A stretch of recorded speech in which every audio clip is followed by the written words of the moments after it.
નમસ્કાર, હું છું માર્ગી. આપની સાથે હેડલાઇન્સમાં જોઈએ કેટલાક મહત્વના સમાચાર. અમદાવાદમાં છેલ્લા 7 વર્ષના સમયગાળામાં મે મહિનામાં આજના દિવસે સૌથી રેકોર્ડ બ્રેક ગરમી પડી રહી છે. ગરમીનો પારો 45 ડિગ્રીને પાર થયો છે. અમરેલીમાં 45 ડિગ્રી, વડોદરામાં 44.2 ડિગ્રી, ભુજ શહેરમાં 42.6 ડિગ્રી, ભાવનગરમાં 43.8 ડિગ્રી, ગાંધીનગરમાં તાપમાનનો પારો 45 ડિગ્રી અને રાજકોટમાં 43.7 ડિગ્રી ગરમી નોંધાઈ છે. આઈપીએલમાંથી બહાર થયા બાદ એવી અટકળો ચાલી રહી છે કે સીએસકેના પૂર્વ કેપ્ટન મહેન્દ્રસિંહ ધોની આઈપીએલમાંથી નિવૃત્તિ લઈ શકે છે. આ દરમિયાન મીડિયા રિપોર્ટ્સ અનુસાર એવા અહેવાલ છે કે ધોની તેની ઈજાની સારવાર માટે લંડન જઈ રહ્યા છે. એવું કહેવામાં આવી રહ્યું છે કે ધોની મસલ ટીયરથી પીડાઈ રહ્યા છે, જેના માટે તે લંડન સારવાર લેશે. ધોની સારવાર બાદ જ નિવૃત્તિ અંગે નિર્ણય લેશે. ચૂંટણી પંચે કલકત્તા હાઈકોર્ટના પૂર્વ જસ્ટિસ અને તમલુક સીટ પરથી ભાજપના ઉમેદવાર અભિજીત ગંગોપાધ્યાય વિરુદ્ધ મોટી કાર્યવાહી કરી છે. ઈસીએ ગંગોપાધ્યાય પર 24 કલાક માટે પ્રચાર કરવા પર પ્રતિબંધ મૂક્યો છે. કમિશને તેમની ટિપ્પણીઓની નિંદા કરતા કહ્યું છે કે તેઓ નિમ્ન સ્તરના વ્યક્તિગત હુમલા અને મહિલાઓનું સીધું અપમાન કરે છે. ટીએમસી અભિજીત વિશે ફરિયાદ કરી હતી કે તે સીએમ મમતા બેનર્જી પર વાંધાજનક ટિપ્પણી કરી રહ્યા છે. કેરળના મલપ્પુરમમાં એક 5 વર્ષની બાળકીનું અમીબાના કારણે મોત થયું છે. વાત એવી છે કે તબીબોએ જણાવ્યું હતું કે બાળકી તેના મિત્રો સાથે ગંદા તળાવમાં નહાવા ગઈ હતી. આ સમયે અમીબા તેના નાકથી તેના મગજમાં પહોંચ્યો હતો. આથી બાળકીને મગજમાં સંક્રમણ થયું હતું. તાવ, માથાનો દુખાવો અને ઉલટી જેવી તકલીફો થતાં તેને હોસ્પિટલમાં દાખલ કરાઈ હતી, જ્યાં તેનું મોત થયું હતું અને ખબર પડી હતી કે તેનું મગજ અમીબા ખાઈ ગયું હતું. ભાવનગરના બોર તળાવમાં 5 બાળકીઓ ડૂબી હોવાની ઘટના બની છે. તેમાં તળાવની નજીક રહેતી દીકરીઓ કપડાં ધોવા તળાવમાં ગઈ હતી.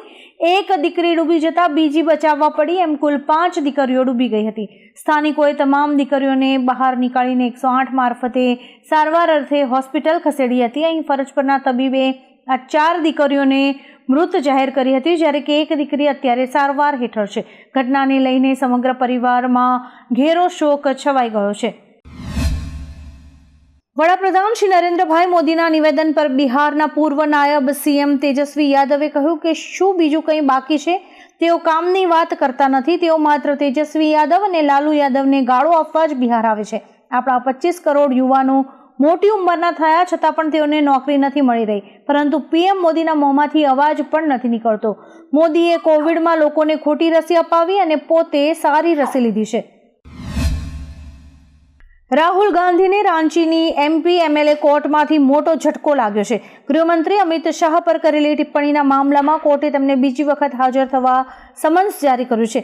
નવીન ઝાએ આ મામલે રાંચીની સિવિલ કોર્ટમાં કેસ દાખલ કર્યો હતો. રાહુલ ગાંધીએ 2018માં દિલ્હી સત્રમાં કહ્યું હતું કે હત્યાનો આરોપી ભાજપમાં અધ્યક્ષ બની શકે છે, પરંતુ કોંગ્રેસમાં આવું ન થઈ શકે. ધોરણ 10 બોર્ડના વિદ્યાર્થીઓનું તાજેતરમાં પરિણામ જાહેર કરવામાં આવ્યું છે. આગામી અભ્યાસક્રમ અને એડમિશન લઈને મૂંઝવતા પ્રશ્નોના નિરાકરણ માટે ડીઈઓ કચેરી મદદે આવી છે. કચેરી દ્વારા પ્રવેશ સાથી હેલ્પલાઇન શરૂ કરવામાં આવી છે. આ હેલ્પલાઇનની મદદથી વિદ્યાર્થીને આગામી અભ્યાસક્રમ અને એડમિશન બાબતે તમામ પ્રકારની મદદ કરવામાં આવશે. 2 દિવસ અગાઉ ગુજરાત પર વાવાઝોડાનો ખતરો હોવાના સમાચાર પ્રસારિત થયા હતા, જેમાં ગુજરાતમાં 25મી મે બાદ વાવાઝોડાની અસર જોવા મળશે તેવા સમાચાર હતા. બંગાળની ખાડીમાં સાયક્લોન સક્રિય થયું છે. આવતીકાલે એટલે કે 22મીએ લો પ્રેશરમાં ફેરવાશે અને 24મી મે બાદ ડીપ ડિપ્રેશનમાં ફેરવાશે, જે ભારત તરફ આગળ વધશે. હવામાન વિભાગ અનુસાર આ સાયક્લોનની હવે ગુજરાત પર અસર નહીં થાય. ગુજરાતમાં માત્ર હીટવેવની અસર રહેશે, જ્યારે કે સાયક્લોન ઓડિશા તરફ ફંટાઈ જશે. વડોદરામાં સ્માર્ટ મીટર મામલો હજી પણ શમ્યો નથી. સ્માર્ટ મીટર્સ લગાવ્યા બાદ વીજળી ડૂલ થઈ જતા લોકોનો પારો ચડ્યો હતો. એમજીવીસીએલ ઓફિસમાં જઈને લોકોએ કાચ તોડ્યા, વાયરો સળગાવ્યા અને ભારે હોબાળો કર્યો હતો. ફતેગંજ વિસ્તારમાં લોકોએ સ્માર્ટ મીટર હટાવવાની માંગણી કરી છે. તેમણે કહ્યું છે કે ગરમીમાં સ્માર્ટ મીટરને કારણે વીજળી જતી રહે છે તો હાર્ટ એટેક આવશે, તેની જવાબદારી કોની? વોટ આપતા પહેલા આ બધું થયું હોત તો અમે વોટ જ ના આપત. MDH અને એવરેસ્ટના મસાલાને લઈને વિદેશમાં ઊભા થયેલા વિવાદ બાદ હવે સરકારે બંને કંપનીઝને પત્ર લખીને સુધારાત્મક પગલાં લેવાની સૂચના આપી છે. આ ઉપરાંત કંપનીઝની ફેક્ટરીઝનું પણ નિરીક્ષણ કરાઈ રહ્યું છે, જેથી જાણી શકાય છે કે મસાલાનું ઉત્પાદન અને નિકાસ નિર્ધારિત ધોરણો મુજબ થાય છે કે નહીં. આપને જણાવી દઈએ કે તાજેતરમાં જ ઘણા દેશોએ આ કંપનીઝના મસાલાઓને તેમના મસાલામાં વધુ માત્રામાં ETOનું કારણ આપીને ભારત પરત મોકલ્યા હતા. દિલ્હી પોલીસે સ્વાતિ માલીવાલ પર હુમલાના કેસની તપાસ માટે SITની રચના કરી છે, જેનું નેતૃત્વ ઉત્તર દિલ્હીના DCP અંજિતા ચેપિયાલા કરી રહ્યા છે, જેમાં ઇન્સ્પેક્ટર રેન્કના 3 અધિકારીઓ છે અને સિવિલ લાઇન્સ પોલીસ સ્ટેશનના અધિકારીઓ પણ સામેલ છે. SIT તેનો તપાસ રિપોર્ટ વરિષ્ઠ અધિકારીઓને સોંપશે. ધરપકડ કરાયેલા બિભવ કુમારનો મોબાઈલ ફોન જપ્ત કરવામાં આવ્યો છે અને CCTV ફૂટેજની તપાસ પણ ચાલુ કરાઈ રહી છે. સ્માર્ટ મીટરને લઈને રાજ્ય સરકારે મોટો નિર્ણય લીધો છે. તે મુજબ હવે સ્માર્ટ મીટર સાથે જૂના મીટર પણ લગાવવામાં આવશે. લોકોની ગેરસમજ દૂર કરવા સ્માર્ટ મીટર સાથે વધુ એક મીટર લાગશે. જે વીજ ગ્રાહક માંગણી કરશે તેમને ત્યાં સ્માર્ટ મીટર સાથે આ વધુ એક મીટર લગાવવામાં આવશે. લોકોનું કહેવું છે કે પહેલાના મીટર કરતાં સ્માર્ટ મીટરમાં બિલ વધુ આવે છે. ગેરસમજ દૂર કરવા સરકારી કચેરીઓમાં પણ સ્માર્ટ મીટર લાગશે. બ્રિટનની રાજધાની લંડનથી સિંગાપોર જવા માટે ઉડાન ભરેલી ફ્લાઇટમાં એર ટર્બ્યુલન્સની ઘટના બની છે. આ ઘટનામાં એક યાત્રીનો જીવ ગયો છે, જ્યારે કે 30 મુસાફરો ઘાયલ થયા છે. ફ્લાઇટ 777-300ER લંડનથી ઉડાન ભરી સિંગાપોર જઈ રહી હતી. તે સમયે હવામાં જ ઝોલા ખાવા લાગી અને એર ટર્બ્યુલન્સને કારણે બેંકોકમાં ઇમરજન્સી લેન્ડિંગ કરવું પડ્યું હતું, જેમાં ડરના કારણે એક મુસાફરનું મોત થયું છે. ઉલ્લેખનીય છે કે ફ્લાઇટમાં કુલ 211 યાત્રી અને 18 ક્રૂ મેમ્બર્સ હતા. અમદાવાદમાં ગરમીને લઈને પહેલીવાર રેડ એલર્ટ જાહેર કરવામાં આવ્યું છે. તેથી AMCના હેલ્થ વિભાગ દ્વારા વિશેષ એડવાઇઝરી જાહેર કરવામાં આવી છે, જે મુજબ જરૂરી કામ વગર બપોરે બહાર ન નીકળવાની સલાહ અપાઈ છે. આ ઉપરાંત વધારે પ્રમાણમાં પાણી પીવાની જરૂર છે અને શરીરને ઢાંકવાનું પણ કહેવામાં આવ્યું છે. 12 થી 4 તમામ બાંધકામ સાઇટ બંધ રાખવાના આદેશ છે. UHC અને CHC તૈયારીઓથી સજ્જ છે. AMC હેઠળ આવતા બધા જ ગાર્ડનને રાતના 11 વાગ્યા સુધી ખુલ્લા રાખવાનો નિર્દેશ આપવામાં આવ્યો છે. પૂર્વ નાણાં રાજ્યમંત્રી અને હજારીબાગના સાંસદ જયંત સિન્હા વિરુદ્ધ ભાજપે એક મોટી કાર્યવાહી કરી છે. જયંતે આ વખતે ચૂંટણી પ્રચારમાં ભાગ લીધો ન હતો, તેમજ મતદાન પણ કર્યું ન હતું. આવી સ્થિતિમાં પાર્ટીએ સંજ્ઞાન લીધું છે અને જયંતને નોટિસ જારી કરીને તેનો જવાબ માંગ્યો છે.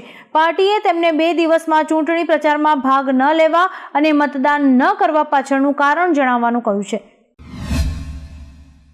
દેશના ઘણા રાજ્યોમાં ગરમી અગન વરસાવી રહી છે. આ વચ્ચે રાજધાની દિલ્હીથી મોટા સમાચાર છે. અહીં ગરમીએ રેકોર્ડ તોડ્યો છે. દેશમાં સોમવારે દિલ્હીમાં રેકોર્ડ બ્રેક 47.4 ડિગ્રી તાપમાન નોંધાયું છે. દિલ્હીના નજફગઢમાં ગરમીનો રેકોર્ડ નોંધાયો છે. ઉપરાંત શાળાઓમાં પણ રજા જાહેર કરવામાં આવી છે.